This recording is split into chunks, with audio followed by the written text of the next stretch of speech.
Buenas noches y bienvenidos un día más al programa Mensajes de Orión. Y de milagro. Bueno, ya explicaré esto de milagro por qué es. Bueno, estamos aquí porque esta noche, ya os prometimos Joaquín y yo en programas anteriores que íbamos a hablar sobre, realmente mencionamos en los programas que hablamos sobre Bolón, al brujo de Bolón, pero esta noche vamos a hacer un programa más general, ¿no? Y vamos a ser más concisos.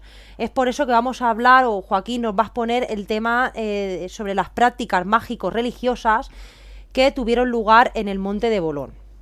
Bueno, y así pues entráis un poco en contexto. Ya los que escuchasteis en los programas anteriores que hablamos sobre esto, pues ya sabéis más o menos de qué puede ir un poco el tema, ¿no? Bueno, antes de entrar en materia, deciros que, Joaquín y yo estuvimos en el Museo Arqueológico y estuvimos documentándonos más sobre este tema, ¿no? Aparte, Joaquín se ha documentado aparte y es lo que vamos a hablar esta noche, ¿no? Vas a poner la información y, sobre esa información van a ir surgiendo preguntas, ¿no? Y vamos a ir un poco desarrollando el tema. Os invito también a que comentéis, o si tenéis alguna duda o pregunta en los comentarios, podéis ponerlo y nosotros os vamos contestando a lo que vosotros tengáis dudas. Y sin extenderme mucho más, porque ahora lo vamos a hacer en profundidad con este tema, voy a darle la bienvenida a Joaquín Senera al programa de esta noche una vez más. Buenas noches, Joaquín, ¿qué tal? Muy buenas noches, Desiree, y hago extensas estas buenas noches también a tu nutrida audiencia. Buenas noches a todos y todas. Muchas gracias a la audiencia que nos escucha en Mensajes de Orión y agradecerte, Joaquín, que una vez más estés aquí con tu sabiduría y tus investigaciones y tus cosillas que tienes por ahí y tus inquietudes sobre estos temas. Encantado. A ver si... Encantado, cuando quieras. A ver si este vídeo nos dejan exponerlo tranquilamente, toda la información que tenemos. Y bueno. Como decían, la verdad os hará libres. Eso. Cada vez tenemos menos libertad para decir la verdad, pero bueno, vamos a intentar decir la verdad sin molestar a nadie. Eso es. Muy bien. Además que es un tema muy chulo, o sea, es interesante y es chulo, ¿no? Porque vamos a ahondar sobre cosas interesantes que han pasado a lo largo de la historia, ¿no? Y más concretamente aquí en el Monte de Bolón, que eso los oyentes de aquí de la zona les puede interesar. Interesantes, sorprendentes e incluso, ¿cómo lo podría decir? Algo casi tenebroso, inquietante, porque, en fin, ahora empezaremos a hablar de este tema, ¿no? De las prácticas mágico-religiosas y sobre todo la magia que a veces no es tan inocente como parece, ¿no? Y como he podido un poquito investigar y que ahora hablaremos, lo expondremos, y que me he llevado una sorpresa en parte, pues un poco, pues eso, como digo, ¿no? Un poco inquietante y casi aterradora, ¿no? Ahora hablaremos de ello. Sí, porque claro, hemos dicho, el programa de esta noche es sobre prácticas mágico-religiosas. La religión, todo el mundo lo conoce, pero la magia existe, no existe, ¿por qué se le relaciona con la religión? ¿Qué pasa ahí, no? Es lo que vamos a también hablar un poco sobre ello. Así que nada, cuando quieras ir empezando y vamos viendo. Bueno, yo creo que para empezar, para hablar de estas prácticas mágico-religiosas que se han dado en Bolón, primero hay que contextualizar el tiempo, ¿no?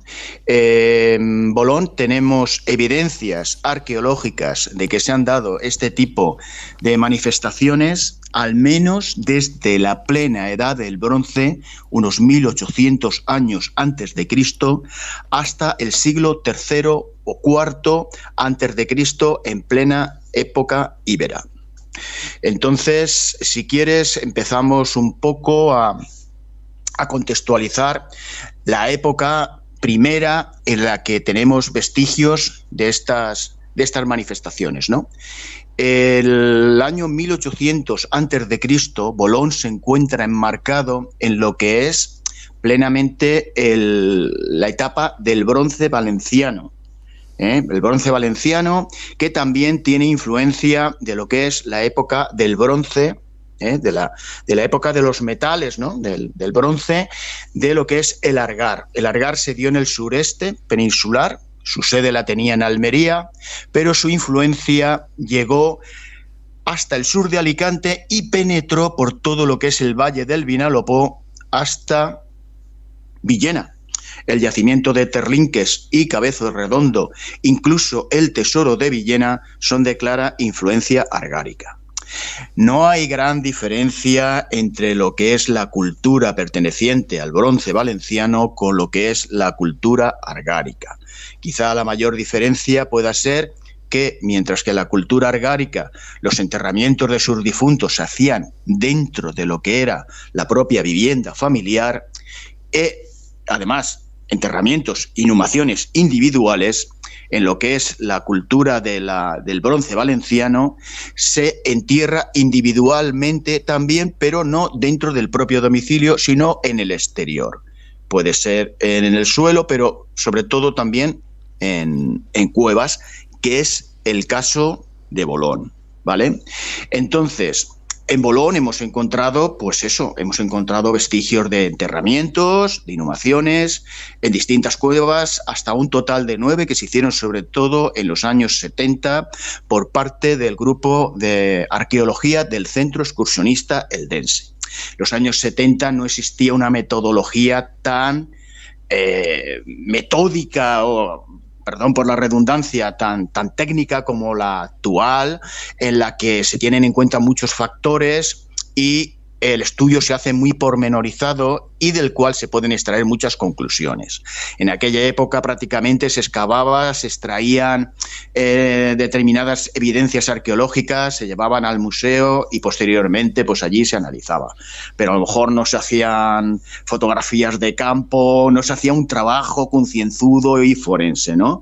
Entonces fueron encontrados en la zona del Trinitario 9 cuevas correspondientes a 9 enterramientos, la mayoría de ellos, no todos, y de las cuales pues se extrayeron muchísimas conclusiones. De las más importantes se encontraron los vestigios, por ejemplo, de tejidos manufacturados, en el caso del lino, en el caso también del esparto, de los más antiguos y mejor conservados de España. Solamente hay uno en Lorca, que además compartía unas similitudes extraordinarias, porque también era un enterramiento infantil en el cual habían utilizado una esterilla para depositar el cadáver y también estaba también sobre esa esterilla una sabanita de lino en la que envolvían el cadáver, ¿no?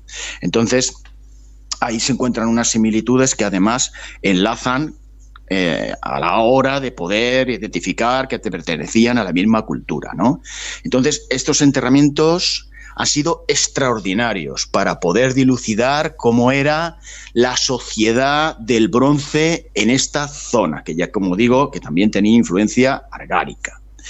Pero nosotros esta noche lo que vamos a hablar concretamente son sobre las prácticas mágico-religiosas. Los enterramientos nos dicen también mucho, ¿no?, de las creencias religiosas de esas gentes, ¿no? Tenían una conexión con el más allá y estas gentes eran animistas. O sea, animismo es un término que significa que a todo le concedemos la posesión de un espíritu o un alma, ¿no? Entonces, ellos creían en la trascendencia, creían en el más allá. Cuando enterraban a sus muertos, en el caso es que acabo de relatar del enterramiento del niño de Bolón, un niño de 3 o 4 años, que fue enterrado sobre esa esterilla de esparto tan bien confeccionada y sobre la sabanita de lino, pues depositaron unas ofrendas de comida y también incluso unas ramitas para que en el más allá pudiera encender fuego para estar calentito, ¿no? Pero esto que nos dice de las creencias mágico-religiosas, el hallazgo más importante, y que cuando tuvimos la entrevista en el Museo Arqueológico de Elda y nos entrevistamos con el director del museo, don Antonio Poveda, destacó por encima de todo un hallazgo que fue un conjunto de objetos que se encontraban dentro de una bolsita de lino. ¿Lo recuerdas, Desiree? Sí, sí. Bien, pues en principio, escuchando a don Antonio, pues nos iba relatando un poquito los objetos y demás y tal, y él llegaba a la conclusión de que estos objetos que no estaban relacionados con un enterramiento, sino que fueron localizados en el interior de una cueva, en un rincón, bien guardadito ahí, ¿me entiendes? Pero no estaban al lado de los restos de ningún cadáver, o sea, que no se trataba de un ajuar funerario, sino que sí que eran los objetos rituales de alguien que podía, según la interpretación de don Antonio, practicar la magia y la sanación.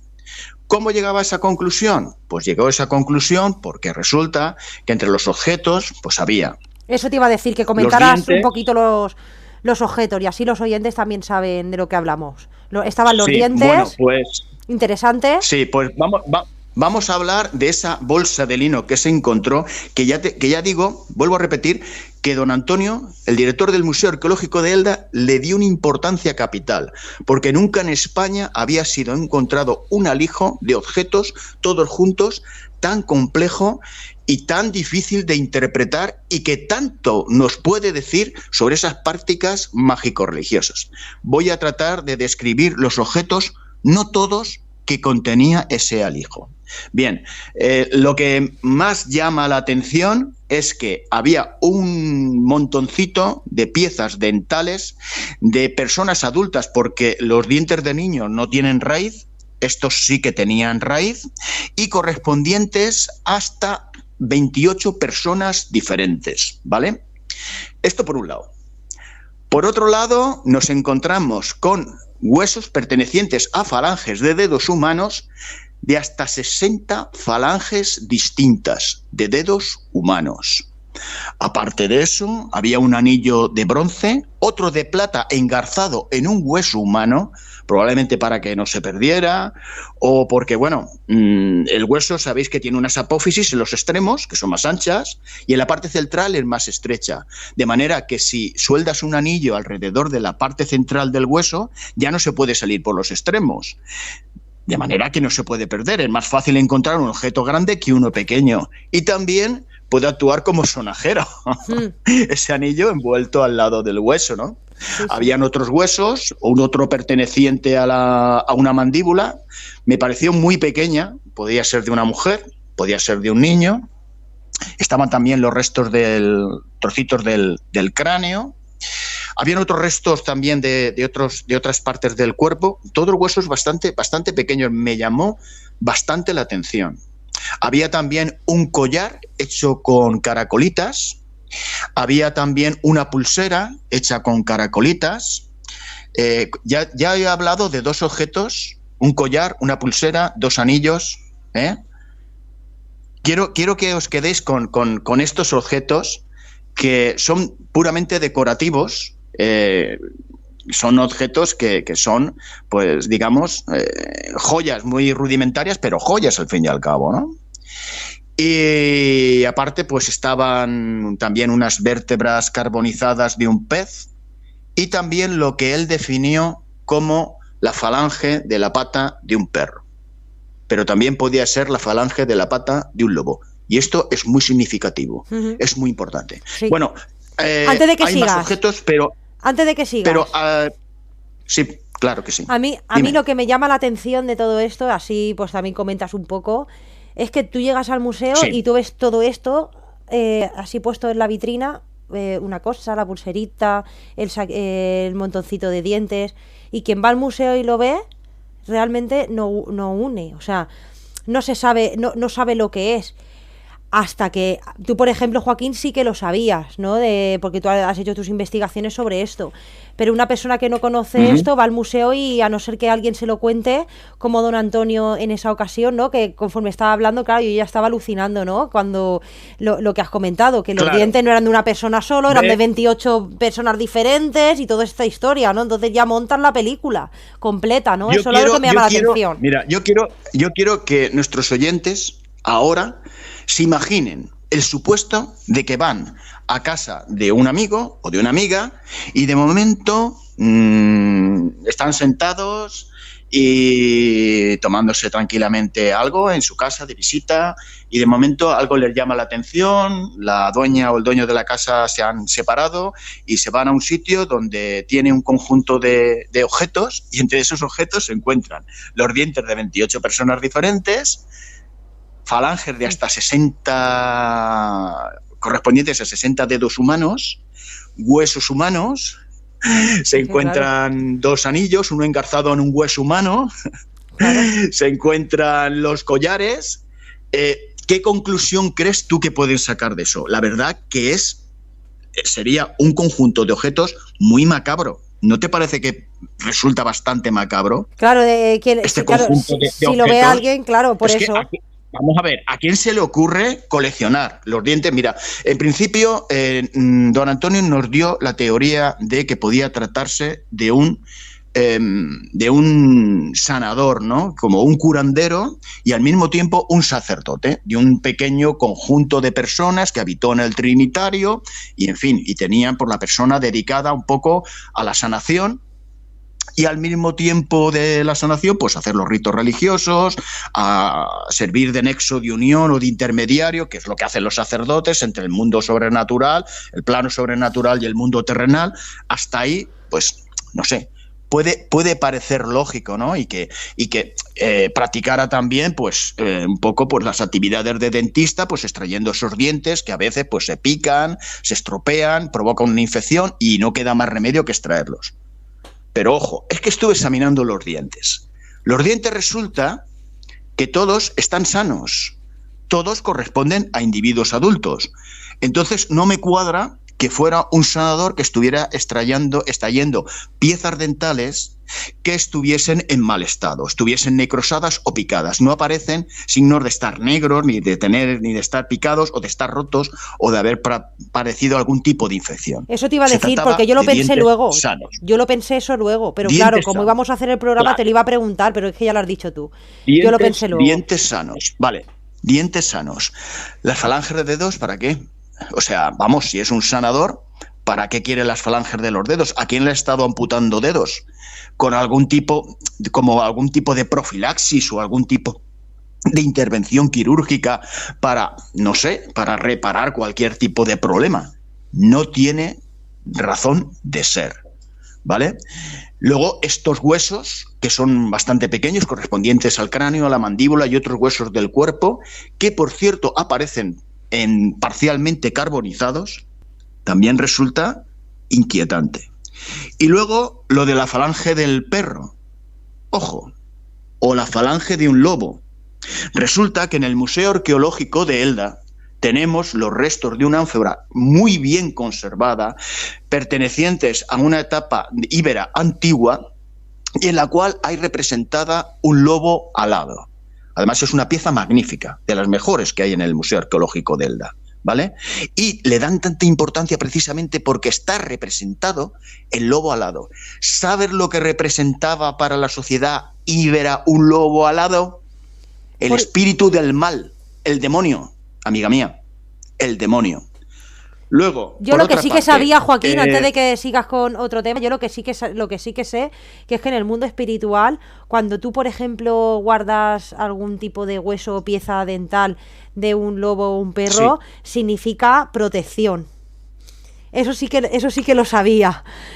Pues en el mundo íbero, un lobo alado representa el mal. Representa el espíritu del mal, representa lo peor que pueda haber, el demonio. Esta falange del perro podía ser la falange de un lobo, perfectamente. Bien, por otra parte, cuando estábamos hablando de la figura del brujo, del chamán, parece que estamos refiriéndonos a una imagen masculina, pero vemos que aparecen dos anillos, una pulsera y un collar, que son elementos normalmente de decoración corpórea, más bien femeninos, más que masculinos. Aunque en las épocas antiguas hay veces que los hombres primitivos se decoraban más que las mujeres. Pero hay otro rasgo muy importante. Mira, en el Calcolítico y en el Neolítico las sociedades eran estrictamente patriarcales. Pero cuando las sociedades, digamos, ganaderas, agricultoras, sobre todo agricultoras, se instalan aquí en el Valle del Vinalopó y sobre todo en la época del Bronce, la sociedad cambia completamente y entonces desaparece el patriarcado para imponerse el matriarcado. ¿Por qué? Porque el agricultor observa que la tierra es fértil, la tierra da a luz los frutos que nos dan la vida, ¿no? Igual que la mujer. Entonces empiezan a venerar a la mujer como el principio de la vida, como el principio de todo. Y en esa época, las que ostentan, digamos, el control de lo religioso y de lo mágico, tanto aquí como en Europa, a excepción de Egipto, porque en Egipto también había sacerdotisas, pero sobre todo los sacerdotes de Amón y tal, eran los que más controlaban los templos, pero en la sociedad griega, incluso romana y demás, hasta el advenimiento del cristianismo, que condena a la mujer por impura a no poder ostentar los cargos digamos, primordiales de la fe, eran las mujeres las que hacían el oráculo, las mujeres las que estaban en los templos y las que eran las verdaderamente sacerdotisas y también las que, digamos, ejecutaban la magia. Por eso yo creo que en estos vestigios más antiguos que se han dado en Bolón con este ajuar ceremonial, probablemente pertenecieran a una mujer. Porque en esa época quien ostentaba, quien ejercía el papel preponderante a la hora de ejercitar la magia, eran las mujeres. Y es posible que esta señora, no sé si sería una curandera, no me lo parece, pero lo que sí que tiene toda la pinta, es de que fuera una bruja. Sí, yo no sé si serás tú de la misma opinión, pero todos los objetos son muy macabros. Los dientes, las falanges humanas. A mí lo que me llama la atención es lo del lobo alado, porque lo está buscando así ahora un poco por encima, porque nunca lo había visto, ¿no? Y dicen que es una de las criaturas... El lobo alado es una de las criaturas más raras, ¿no? Que se han visto a lo largo de la historia en las representaciones mágico-religiosas. Y dice, claro, es que estamos hablando de la edad del bronce, porque luego... Como un dios, ¿no? Sí. Como un dios, pero como un protector del ganado y algo así, ¿no? También. ¿Dónde has encontrado que es como un demonio? Eso cuéntanos un poco. El lobo alado... No. El ser, digamos... protector, el ser que tenía que ver con, digamos, con todo lo contrario, con el bien, con el cielo, con la trascendencia, era el águila. Era el águila, pero el lobo alado representaba el mal. Eso, con toda seguridad te lo puedo decir, en lo que es la sociedad del bronce. Luego, cuando ya vienen los íberos, ya traen otras divinidades. Astarte, Tanit, casi todas de influencia orientalizante, vienen casi todas de Fenicia. Pero yo ante el ajuar tan macabro, con las falanges humanas, la pata del lobo que bien podría ser la del perro, los dientes y demás, más bien me parece el ajuar de una persona que practicaba la magia negra, la nigromancia. Eso es lo que me parece a mí. Y creo que probablemente fuera una mujer. Por lo que te digo, que en la época del bronce, las prácticas mágicas estaban monopolizadas por el mundo femenino. Es que parece cosa de santería, por lo que dijimos. Pelo de gorrión, diente de no sé qué, ¿no? Para hacer la pócima esa, ¿no? Yo no sé cómo lo haría. Pero sí que el alijo es muy macabro. Es muy macabro y da muy mal rollo, diciéndolo de una manera vulgar. Da muy mal rollito. Tengo una pregunta. Tengo que te veas una... Tengo una pregunta a esto. ¿Este alijo se tiene constancia de que en cualquier otro sitio de nuestra zona más cercana, la Comunidad Valenciana, de que se haya encontrado algo similar? Esto es único en la sociedad del bronce a nivel mundial. Esto no se ha encontrado nunca. Un alijo tan complejo, tan heterogéneo, de tantos objetos. No te los he descrito todos, No te los he descrito todos, porque ahora no lo recuerdo, ni recuerdo ahora tampoco en concreto si don Antonio nos los describió todos los objetos de ese alijo, ¿no? Que estaban envueltos en ese saquito de lino. Entonces, no, ni tengo constancia y don Antonio le daba tanta importancia precisamente porque era único, era algo sorprendente y exclusivo que se había encontrado aquí y decía, no sé por qué le dan tanta importancia a lo del niño de Bolón y a los tejidos, que sí, que son de los tejidos mejor conservados e encontrados en Europa, pero es que tenemos esto aquí que es algo que nos deja con la boca abierta, que no sabemos muy bien exactamente lo que es y es algo realmente complejo. Claro que eso se encontró, pero luego hasta que no vino no me acuerdo ahora cómo el nombre exactamente científico, a investigar esas piezas dentales, estaba ahí. Tampoco se sabía muy bien la historia completa. Claro. Eso ha sido poco a poco. Eso lo investigó un forense. Un forense estuvo analizando un poquito los huesos, las piezas dentales y demás. Pero con el tiempo. Sí, primeramente, claro, eso lo localiza el Centro Excursionista Eldense y posteriormente ya se llama a un experto para que un poco identifique esas muestras, ¿no? No era... Escúchame, a lo mejor no era exacto. Yo entendí otra cosa. Yo entendí como que estaba ahí y un día, pues, un investigador forense se ve que tuvo constancia de que esto se encontró aquí en Elda y entonces le propuso a don Antonio le dijo si podía analizar las piezas dentales. O sea, las circunstancias para que se produjera ese análisis ahora no las recuerdo, tampoco creo que sean relevantes. Lo importante es que se produjeron. Se produjo esa investigación por parte de una persona cualificada y que pudo determinar que las piezas dentales pertenecían a 28 personas diferentes, que habían 60 huesos de falanges humanas, otros huesos también pertenecientes, otros huesos humanos y que estaban carbonizados. La que parecía la falange de un perro, que podría ser también la falange de un lobo. Es un alijo ceremonial inquietante, porque es, de verdad, macabro. Esos objetos, esos restos humanos y seguramente que esos restos de esas partes humanas serían utilizados para hacer algún tipo de ritual.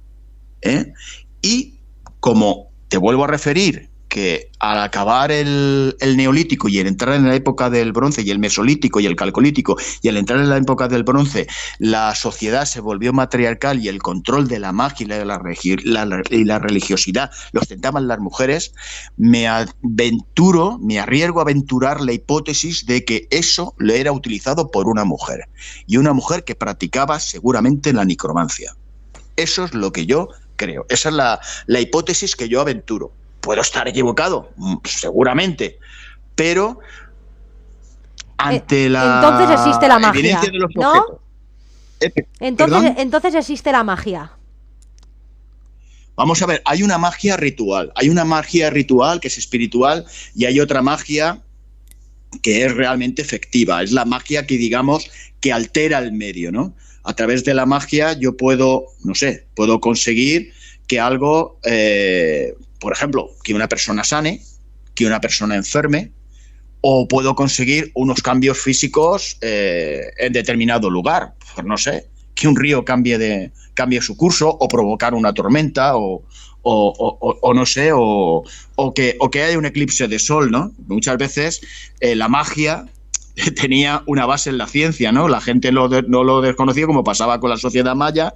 Tenían un perfecto control de los astros, sabían cuándo se iban a producir los eclipses y entonces el chamán de turno o el sacerdote de turno provocaba el eclipse y después, como pasaba en la película Apocalipto, logra que el sol vuelva a brillar y todos interpretan como que, vamos, que los sacrificios humanos que se habían ofrendado allí habían calmado a la divinidad solar y gracias a la intercesión del sacerdote, ¿no?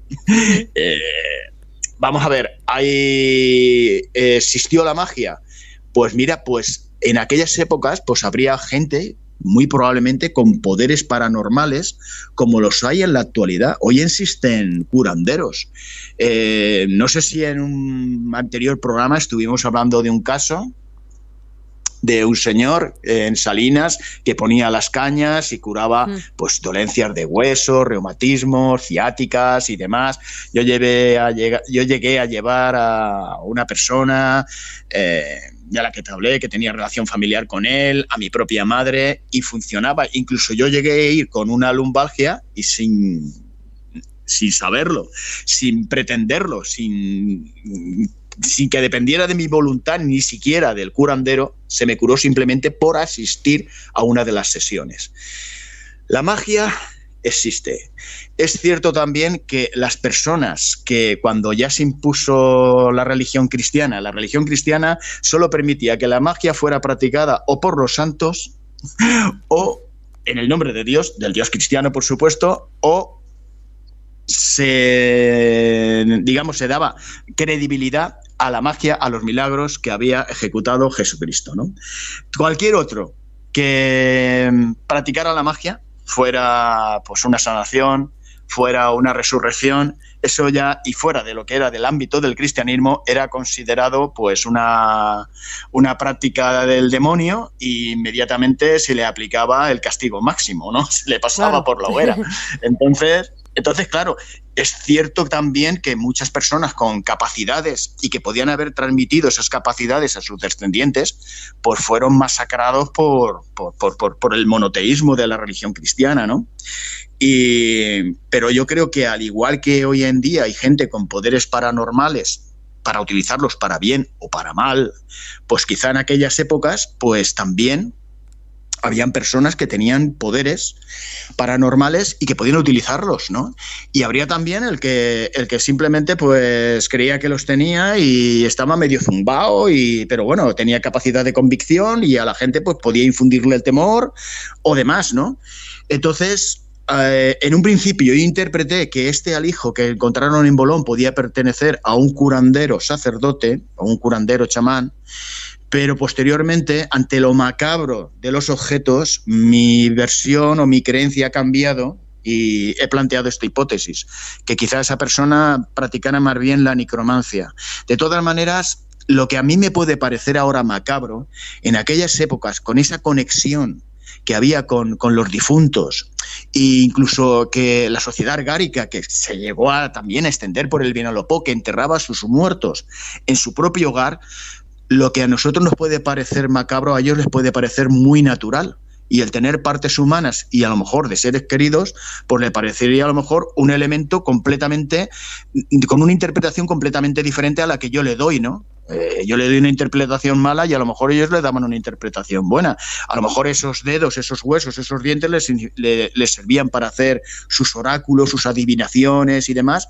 Y estoy interpretándolo desde mi óptica de hombre occidental, civilizado, correspondiente al siglo XXI, ¿no?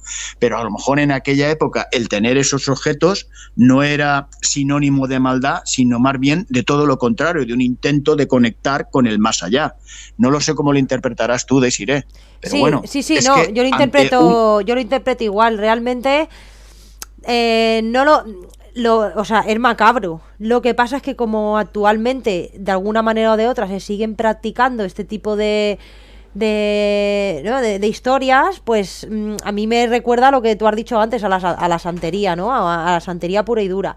Yo lo que te iba a preguntar era ¿por qué piensas que se eligió Bolón, ¿no? Porque realmente el sitio es importante. No es cualquier sitio, sí. Bolón, por eso. No. O sea, no. Vamos a ver, Bolón tiene unas características morfológicas y de situación geográfica que le hacen muy peculiar, muy interesante. Primero, por Bolón pasaban dos vías importantísimas de la transhumancia, ¿vale? También a través del Vinalopó, que pasa por delante de Bolón, pues se podía acceder a la Meseta, Andalucía y también a la zona de Valencia. Luego, Bolón, estamos hablando de que la sociedad del bronce había cambiado la mentalidad del patriarcado a lo que era el matriarcado, considerando que la fertilidad era el sumum, ¿no? El sumum de lo que tenía que ser el sentir religioso. ¿no? La fertilidad, el culto a la fertilidad se impuso, ¿vale? Entonces, Bolón es una montaña que tiene unas características morfológicas curiosas, es completamente redondeado, como sería el vientre preñado de una mujer, está lleno de cuevas, de hecho a Bolón se le llama la montaña de las 1000 cuevas, se da la curiosa particularidad de que hasta épocas bastante recientes había cuevas en Bolón, que se daba un fenómeno geotermal del cual de la cueva emanaba vapor. Siempre los lugares que han tenido estas características geotermales han sido consideradas por las sociedades primitivas como lugares especialmente mágicos. Además, el vapor es el precursor de las nubes, que a su vez dan la lluvia que provoca la vida. Luego todas estas cuevas de Bolón estaban además orientadas hacia el sol naciente, estaban además prácticamente soleadas desde el amanecer hasta el atardecer, también en dirección al siempre lo que es el orto, el nacimiento, el amanecer está relacionado también con el inicio de la vida y con el triunfo de la luz sobre la oscuridad. Entonces, todas estas características conferían a Bolón esa particularidad para poder ser denominado como un locus sacrum, ¿no? Como un lugar especialmente sagrado, independientemente de que hay lugares que los antiguos también detectaban con una energía especial, ¿no? Igual que los zahoríes pueden detectar mensajes o energías que les transmiten la tierra para encontrar en determinados lugares yacimientos de acuíferos o de metales, pues los antiguos pues eran capaces de sentir o de percibir aquellos lugares que tenían una energía especial, ¿no?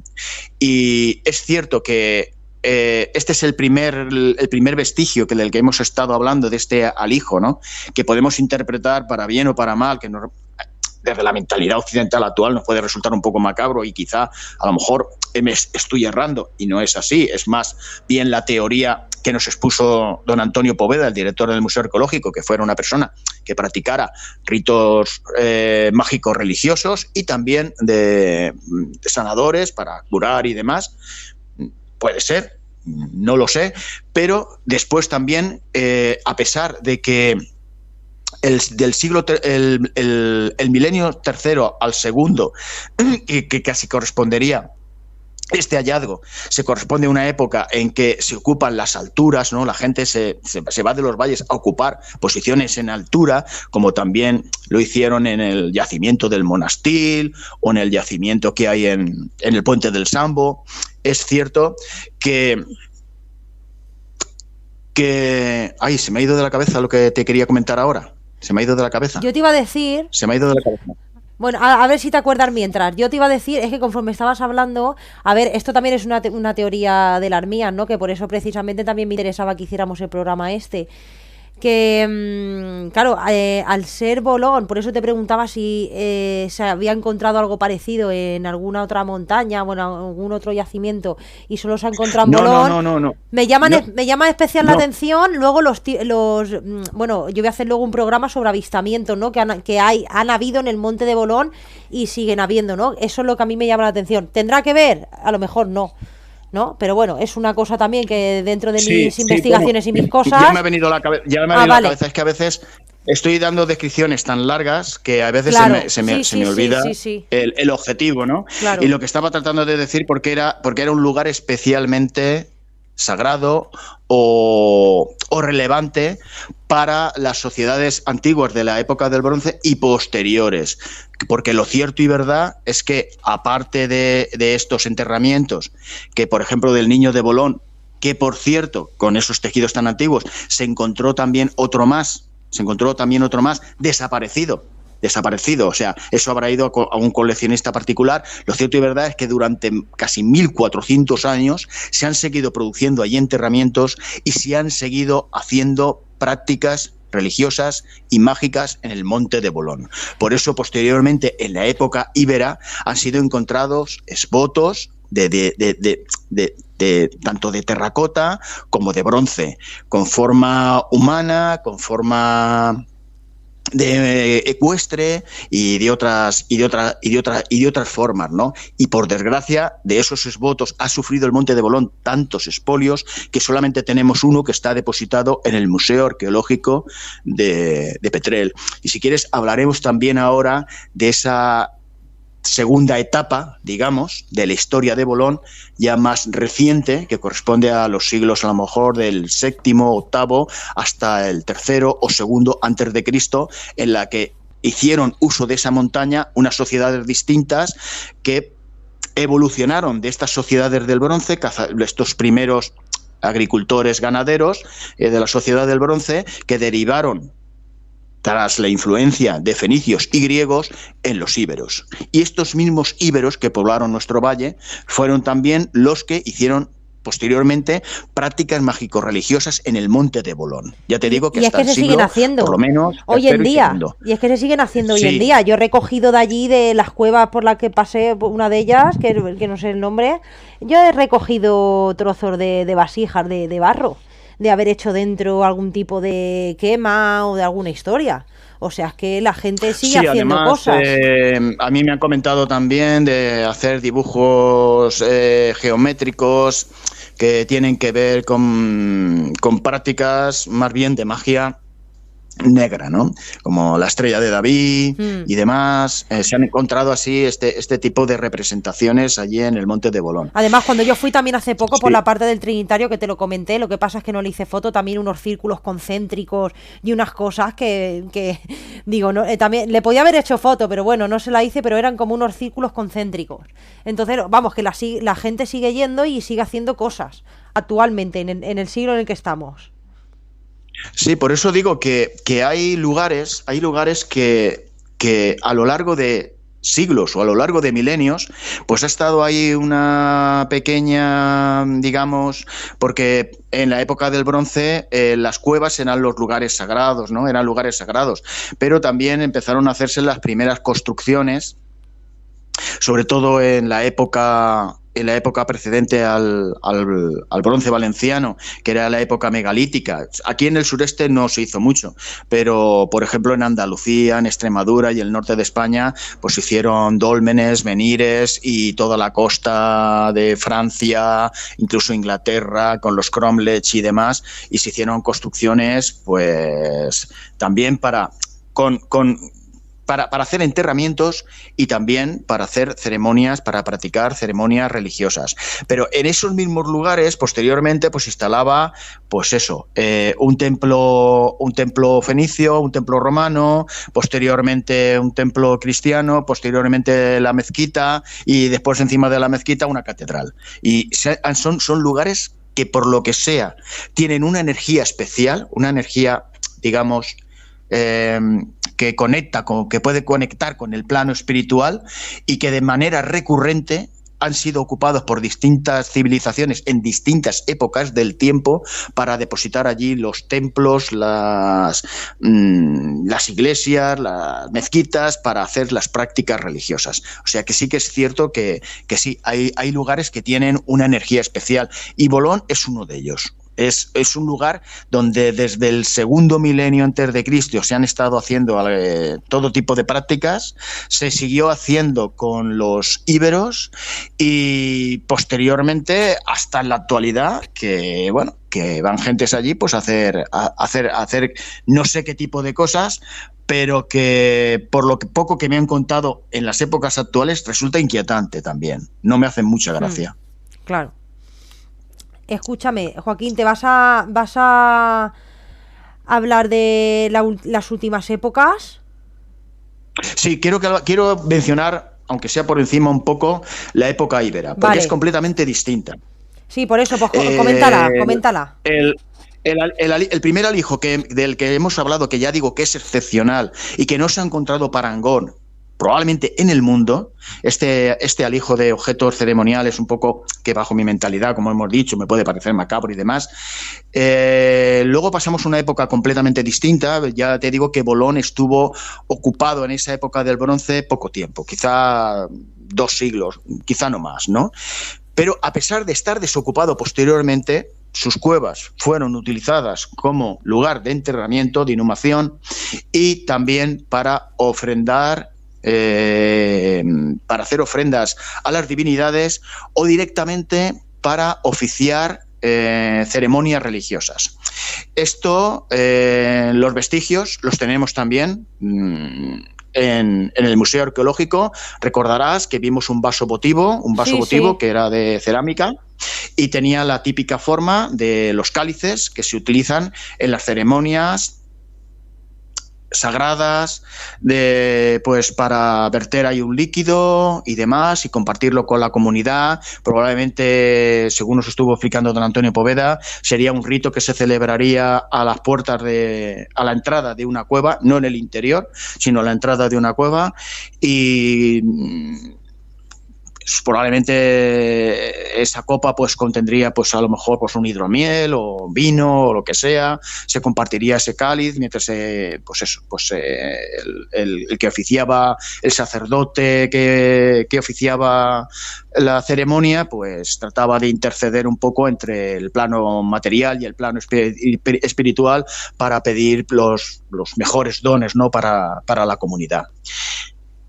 Ese es anterior, se refiere más o menos al siglo V antes de Cristo, ya en plena época íbera, y luego está el esboto de bronce, que es uno de los muchos que han sido encontrados en Bolón, pero el único que se conserva y que en este momento lo tiene el Museo Arqueológico de Petrel. Es una figura de bronce, la cual se hacían con el método de la cera perdida, que simplemente es hacer primeramente la figurita en cera. Tendría pues unos 8 o 10 centímetros, se hacían pequeñitas, ¿vale? Ese muñequito de cera luego se recubría con arcilla, luego esa arcilla se calentaba, cuando se calentaba, pues lógicamente la cera se derretía y se vaciaba, y dentro de la arcilla ya endurecida, cocida, quedaba pues el molde perfecto de esa figurita. Se rellenaba con bronce, después se rompía el molde y se extraía, luego se pulía un poquito la figura y ya está. Estas figuritas normalmente, antes, cuando se descubrieron por primera vez, se pensaba que los esbotos representaban a divinidades. Posteriormente se supo que no. Estos esbotos de bronce pues muchas veces tenían alguna parte del cuerpo exagerada. Podían ser las manos, podía ser la cabeza, alguna parte del cuerpo exagerada. Probablemente hay veces que solamente el esboto solamente representaba una parte, o podía ser una pierna, un brazo, y probablemente podía ser una parte enferma, ¿no?, que cuando llevaban a la cueva santuario, lo que pretendían es que esa parte de su cuerpo se sanara. Otras veces el esboto de bronce estaba con una forma oferente, ¿no?, en forma de plegaria o dando una dádiva.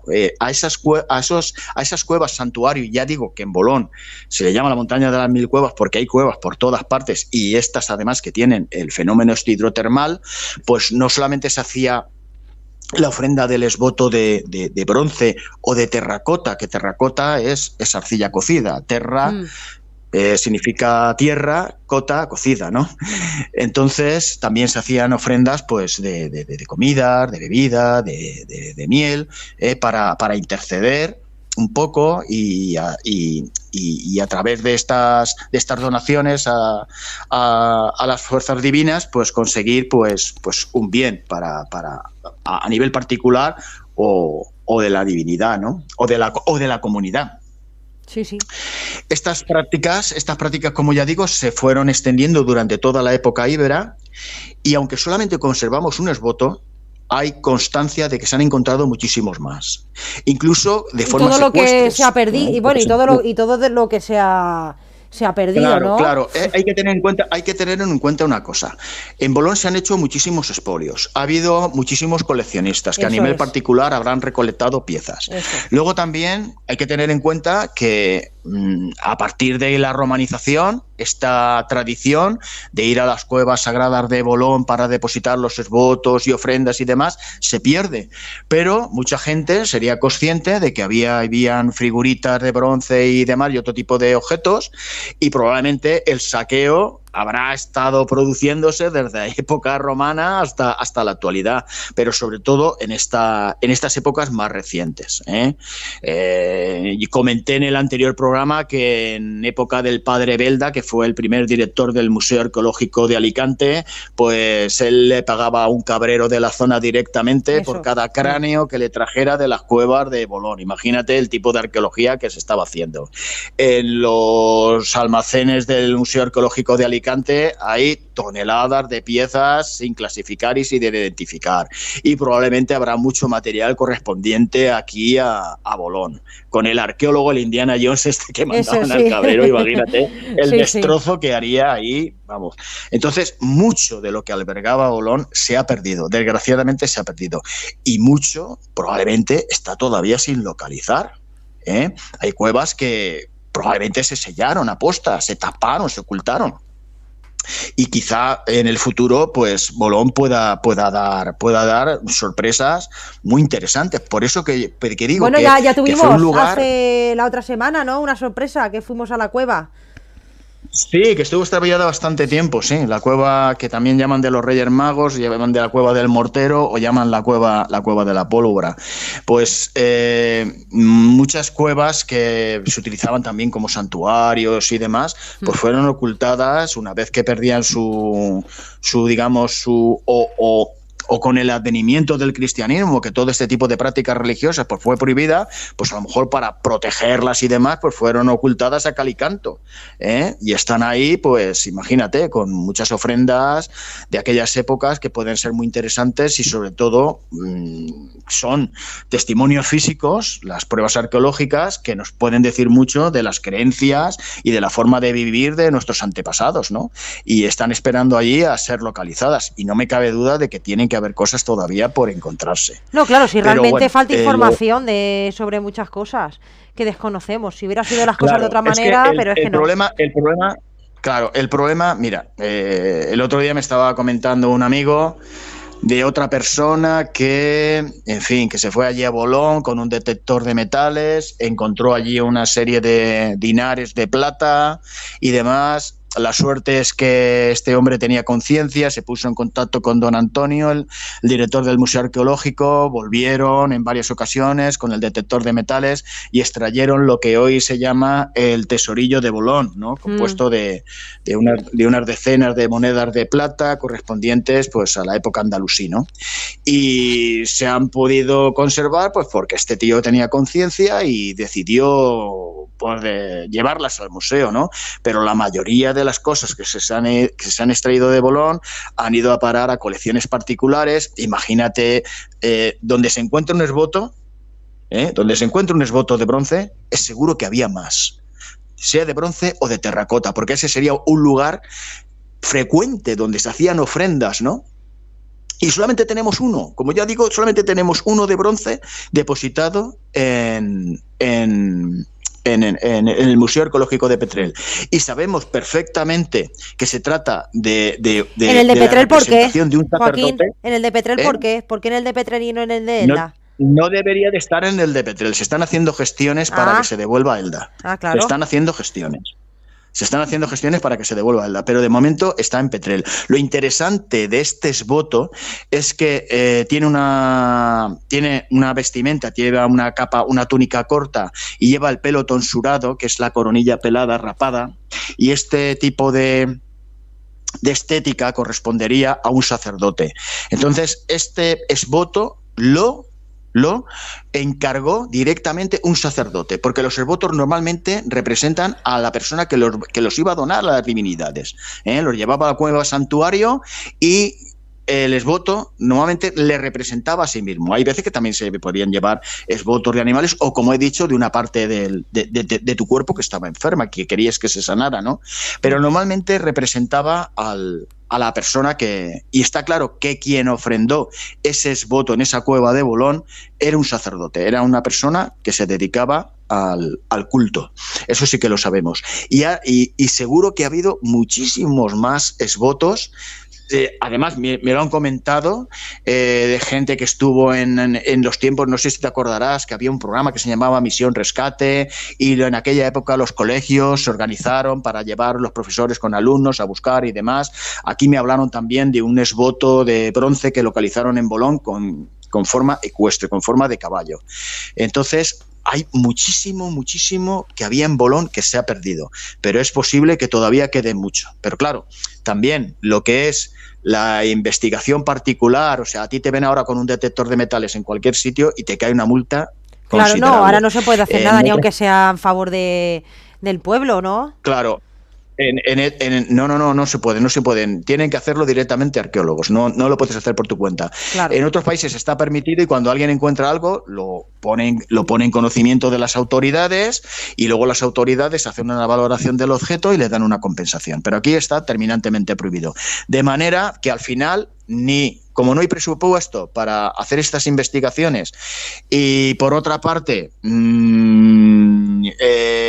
al final quien va a hacer las prospecciones es gente que lo hace de manera ilegal, pues al final todos estos objetos terminan en particulares. Y todo este tipo de objetos, una vez descontextualizados, una vez sacados del lugar y sin haber visto y haber sacado fotografías, sin haber hecho un estudio del lugar y de la forma en que estaba y demás, una vez descontextualizado, no nos va a ayudar en nada al esclarecimiento de la historia. Y esto es un drama que estamos viviendo constantemente en España.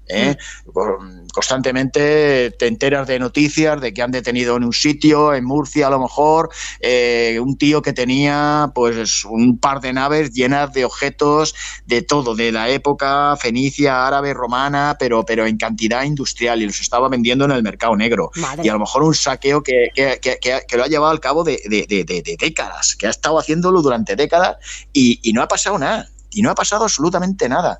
Entonces, el expolio ha sido tremendo y en Bolón ha sido particularmente sangrante.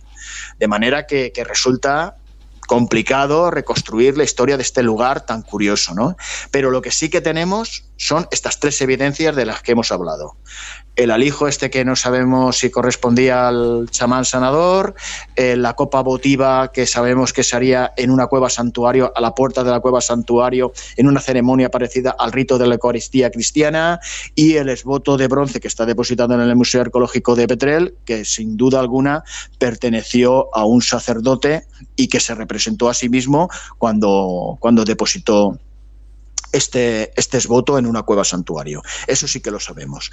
Durante al menos 1400 años se han estado produciendo este fenómeno de prácticas mágico-religiosas en el Monte de Bolón. Y eso lo atestiguan las pocas evidencias que tenemos, porque la mayoría, por desgracia, se han perdido. Sí, si tuviéramos mar ya sería la monda, Lironda. Hombre, claro, pero yo no sé, tengo el pálpito de que Bolón todavía podrá dar muchas sorpresas, muchas sorpresas. Sí, claro, por eso te comentaba lo de los avistamientos antes, que a lo mejor no tiene que ver, pero bueno, ya sabes también que en algunas culturas, aquí porque no se ha encontrado en Bolón pinturas rupestres, creo, ¿no? Aquí en Bolón no hay pinturas rupestres, ¿verdad? No, en Bolón no hay pinturas rupestres. Solo están en cámara. Macroesquemático, el único representación del arte macroesquemático valenciano que hay de pinturas rupestres del Neolítico, correspondientes Neolítico, Calcolítico, se encuentran en Cámara. Pues por eso que te digo. También es muy curioso ese yacimiento, muy curioso, del que no vamos a hablar, en otro programa quizá hablaremos, nos extenderemos, pero de este no vamos a hablar ahora. Sí, ayer pero curiosamente...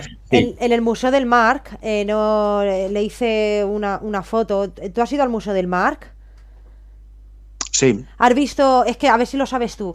La pintura rupestre que hay en la sala de la prehistoria, que es como si fueran dos bichos con las manos alzadas mirando para arriba, que supuestamente simboliza la fertilidad y todo, parecen extraterrestres y parecen seres de otro planeta. Lo digo porque muchas de las pinturas rupestres que se han encontrado a lo largo de la historia sí que es verdad que aparecen dibujos de avistamientos, de naves y demás. Por eso te decía que si en Bolón había pintura rupestre. Yo te lo decía porque yo de alguna manera o de otra, quizás, siendo Bolón como es sorprendente que la mayoría o muchísimos de los avistamientos que han habido aquí en la zona haya sido en el Monte de Bolón.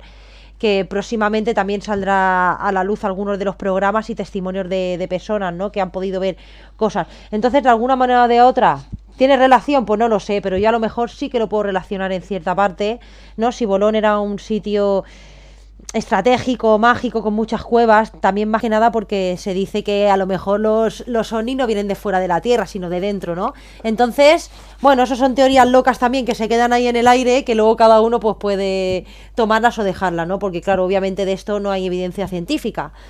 Pero bueno, pincelada de aquí, pincelada de allá. Las cuevas de Bolón es que no son muy aptas para que haya las pinturas rupestres. ¿Por qué? Porque es una montaña con la roca, tiene unas características que tiene una actividad erosiva kárstica muy activa. Quiere decirse o que la superficie de las rocas se están desgastando y abriéndose más la cámara de la cueva, o que al contrario se está cubriendo de coladas que van cayendo de carbonato cálcico y se va recubriendo la roca y demás, pero tiene una actividad kárstica muy grande. Para que se conserve una pintura rupestre en un sitio, tiene que ser una roca que prácticamente no tenga actividad, o sea, sea una oquedad muy limpia, que se hizo a lo mejor por el paso del agua que horadó la caverna en la antigüedad, y que se ha conservado sin producirse erosión ni alteración durante milenios, y eso es extremadamente difícil. De hecho, en las pinturas rupestres que se conservan en Camara, que es el abrigo de la sangre, que es un abrigo de poca profundidad, es prácticamente un milagro que se hayan conservado. Y la pintura tiene un poquito de calcificación, de pátina de calcificación por encima, pero muy poca. Pero es el que se conserve una pintura rupestre es extremadamente difícil, pero no te quepa duda de que en Bolón seguro que se hicieron grafitos, pinturas rupestres y representaciones en el pasado. Pero como ya te digo, es una zona muy activa y que las cuevas tienen muchísimo desgaste. Estuvimos en la cueva del Capuchino, estuvimos en la cueva el otro día también del Mortero, de la Pólvora, y ya pudiste ver que tenían una actividad erosiva muy importante. Entonces es muy difícil que ahí se pueda conservar una pintura. Por eso probablemente no tengamos pinturas rupestres en Bolón, pero de haberlas seguro que las hubo, seguro que sí. ¿Cómo resumirías tú el programa de esta noche, Joaquín, con una frase? ¿Qué sensación? Bueno, la sensación es que en Bolón, hablando de la temática que estamos hablando, contra más investigas, más te sorprendes y puedes llegar a conclusiones bastante más distintas, y que queda todavía mucho por investigar y queda mucho por descubrir, ¿no? Y que probablemente el Monte de Bolón aún nos pueda deparar sorpresas. Yo pienso que eso es lo curioso, ¿no? Y que estas características que se dan ahí, es curioso, pero no se dan en ninguna otra montaña de por aquí de la zona, y quizás de la provincia de Alicante. Yo estoy saliendo toda la vida a la montaña, ¿no? Y estos vestigios tan, digamos, seguidos en el tiempo, ¿no? Que demuestran que este es un lugar, como yo digo, ¿no? Un locus sacrum, ¿no? Como decían los antiguos, no es tan habitual, y que Bolón es un lugar especial. Sí, ahora lo va a ser especialmente, ¿no? Ahora con los Reyes Magos, ¿verdad? Sí, ahora lo va a ser especialmente. Aunque sea para los niños. Sí. A mí lo que me llama la atención, ahora te digo, a mí lo que me llamó la atención fue que cuando fui al Marc, aquí es un sitio súper importante. Elda no lo mencionan para nada.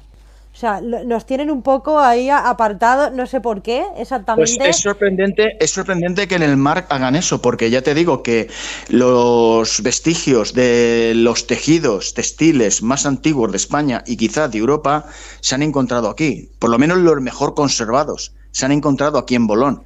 Entonces, si no lo mencionan, es un error de bulto, es un error muy grave. De hecho, yo esta tarde estaba leyendo un artículo, y creo que era del Marc, creo que era de Investigadores del Mar, donde resaltaban esta particularidad de Bolón, del enterramiento infantil de Bolón, y hablaban de los tejidos y venían con unas fotografías que luego te enviaré el enlace para que puedas ver el artículo, y venían unas fotografías además ampliadas para que se pudiera ver la trama y tal de los tejidos y lo increíblemente bien conservados y bien elaborados que están para tener 4.000 años, ¿eh? Algo sorprendente. Y sí que se hacía, sí que se le daba relevancia, por lo menos a este